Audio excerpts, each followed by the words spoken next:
सारी दुनिया आपको, आपके जितने भी फॉलोअर हैं सब आपको खान सर बुलाते हैं। अब तो आप बता दीजिए आपका पूरा नाम क्या है खान सर? एक्चुअली क्या है कि एक शिक्षक के लिए खुद के नाम से ज्यादा मायने रखता है कि उसके द्वारा पढ़ाए गए लड़के देश का नाम रोशन करें यहाँ पर, तो वो लक्ष्य मेरे लिए ज्यादा इंपॉर्टेंट है। हमको अपने से ज्यादा मतलब नहीं। वाह। मैं खान सर के बारे में बता दूं कि इनका यूट्यूब पे जो एजुकेशनल चैनल है उसके 17 मिलियन मतलब 1,70,00,000 फॉलोअर्स ज्यादा है, हैं। ज्यादा है। अब 19 हो गए। 19 हो गए? बाप रे, क्या बात है, वाह। तो लॉकडाउन से पहले सर 30,000 थे। हाँ। एकदम लॉकडाउन के बाद जितनी आपकी सब्सक्रिप्शन बढ़ी है उतनी तो ओटीटी प्लेटफॉर्म्स की नहीं बढ़ी जितनी आपकी बढ़ गई। ये नेक काम की शुरुआत कैसे हुई थी खान सर? लॉकडाउन से पहले हम लोग ना ऐसे फिजिकली क्लास में ज्यादा पढ़ाते थे। अच्छा जी। क्लास में भी बहुत भीड़ रहती थी, लड़के पढ़ नहीं पाते थे। मजबूरी हो गई लॉकडाउन के बाद यूट्यूब पर पढ़ाना, क्योंकि दूसरा कोई ऑप्शन ही नहीं था। और हमको भी नहीं समझ में आया कि लोगों ने क्यों इतना ज्यादा सब्सक्राइब करते गए, क्योंकि हम तो वैसे ही पढ़ा रहे थे जैसे पहले पढ़ाते थे वहां पे।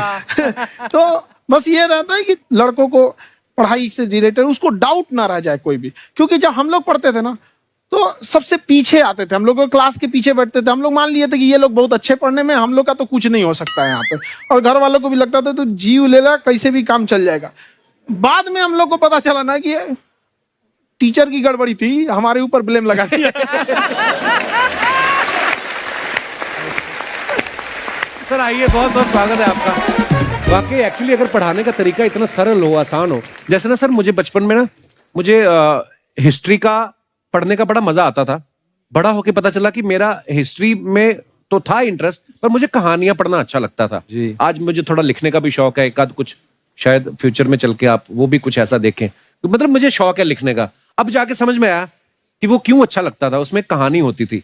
तो ये नहीं हमें पढ़ाया, हमें रट्टा मरवाते थे। तो ये जो आपका ये जो तरीका ये बहुत ही बढ़िया है। काश हमारे समय में भी ऐसा होता, यूट्यूब पे अच्छे अच्छे शिक्षक होते। हालांकि हमारे टीचर भी बहुत अच्छे थे, लेकिन इतने डिटेल में खान सर मैंने आपके वीडियोस देखे हैं, मतलब जिस सब्जेक्ट को आप जानते भी ना हो और अगर लेक्चर देखें और सुने तो उसमें इतनी रुचि पैदा हो जाती है। बिकॉज हम सब टीचर्स के द्वारा ही पढ़ाए गए हैं और हमारे अच्छे टीचर्स भी रहे हैं, लेकिन जरूर आप में एक बहुत ही खास बात है कि आप हर सब्जेक्ट को बहुत इंटरेस्टिंग बना देते हैं। और थैंक यू। इसमें क्या है ना, टैलेंट जो है ये टीचर्स को विजुअल ट्रेनिंग कैसे देनी है, जो बताया अभी कपिल जी ने। कहानी, मैं एक छोटा प्रश्न पूछता हूँ, असैसिनेशन की स्पेलिंग किसको मालूम है? लोग बिलीव नहीं करेंगे लेकिन मुझे मालूम है। असैसिनेशन की स्पेलिंग होती है भाई एस माने गधा, गधे के ऊपर एक और गधा, एक और एस, उसके ऊपर आई मतलब मैं पूरा, और मेरे ऊपर पूरा देश नेशन, एस आई नेशन। तो ASSASSI मैं ये जितना विजुअल कर दें पढ़ाने को, जितना आसान कर दें। वो याद नहीं होता था रेडियो किसने बनाया, बोला रेडियो चल नहीं रहा, इसको मार थप्पड़ मार, कोनी मार, कोनी मार, कोनी मार, कोनी ने बनाया। याद हो गया, मार कोनी ने बनाया। जितना विजुअल कर दो। जैसे आपने कहा कि कैसे किसी चीज को इतना अच्छा समझा देते हैं, वो आधे घंटे के क्लास के लिए पीछे 1 हफ्ते का मेहनत होता है। मैं ये भी पूछने वाली थी कि कितनी मेहनत लगती है आपको। वो डिपेंड करता है कि हम कब तक सेटिस्फाई नहीं हो जाते। अच्छा। कभी कभी तो कोई चीजें 2-2 महीने से अटकी हुई है, जब तक हम नहीं सेटिस्फाई होते, नहीं इसको ऐसे नहीं, अब लड़के समझे तब तक नहीं बताते उसे। कहते हैं ना, दुनिया ने मेरी बुलंदियां देखी, किसी ने पांव के छाले नहीं देखे।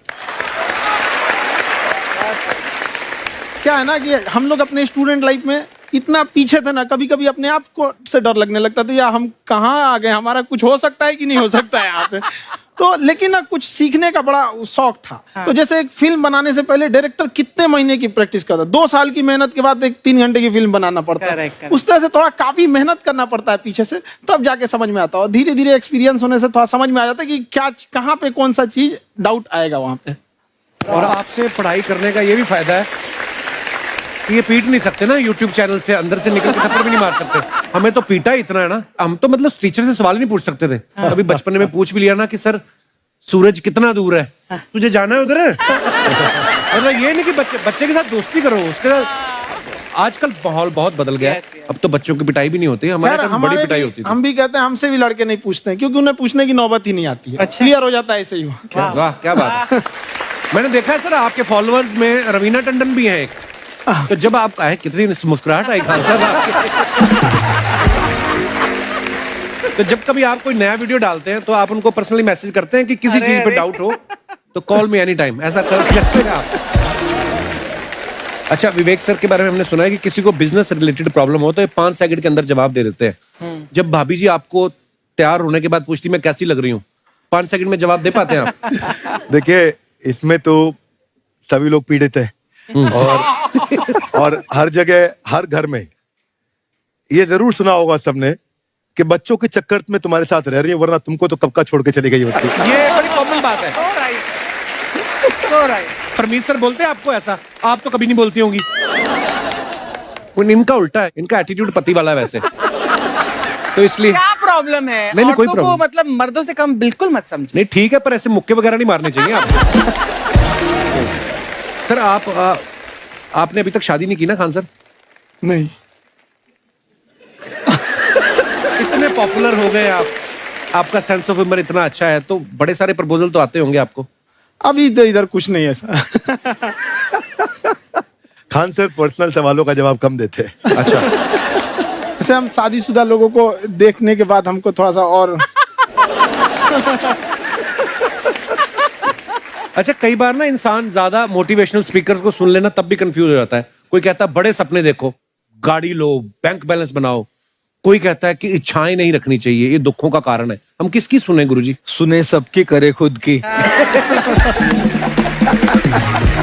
जो दिल से निकले। दिल से निकले, क्योंकि जो सुनते हैं हम कई बार सुनते हैं और उसको खुद की प्रोसेसिंग करते ही नहीं है, और जब दूसरों की बातें सुनकर बिना प्रोसेस करके फॉलो करने लगते हैं, उसी को तो हम अंधश्रद्धा कहते हैं। बिल्कुल। उसको प्रोसेस करे, अपने दिल से जो रेजोनेट होता है उसको सोचे और फिर करें।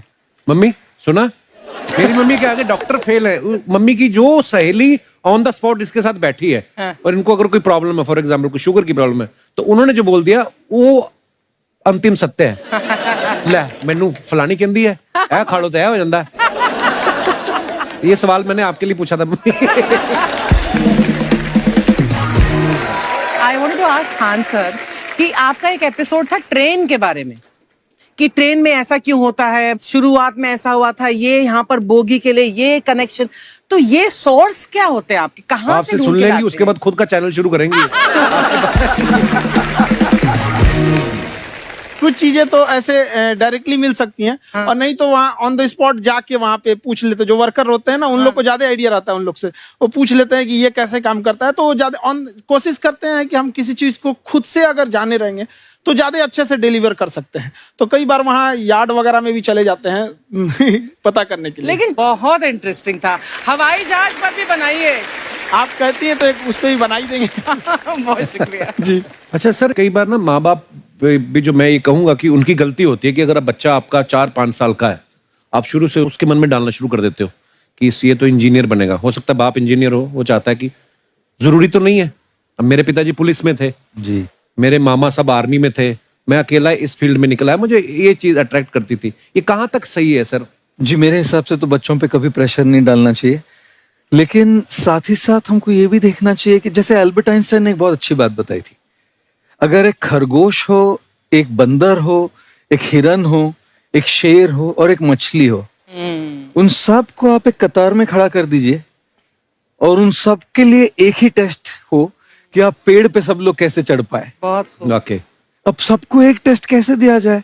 मछली तो आत्महत्या कर लेगी सोच के कि मैं तो कोई पास ही नहीं होंगी, ये मछली कैसे पेड़ पे चढ़ेगी? राइट। लेकिन कई बार ऐसे हो गया ना कि एजुकेशन सिस्टम ऐसी बन गई कि बस ग्रेड्स हो गए, सब्जेक्ट्स पढ़ने हैं, Right. जो भी किया है, और वो भी जरूरी है, लेकिन वो करते करते बच्चों की जो इंटरेस्ट है, बच्चों की जो पैशन है, उसमें उनको एंकरेज करना बहुत ज्यादा जरूरी है। एक पिताजी एक बार अपने बेटे को ऐसा चाटा मारे जोर से, तो पड़ोसी ने पूछा क्यों मार रहे जी?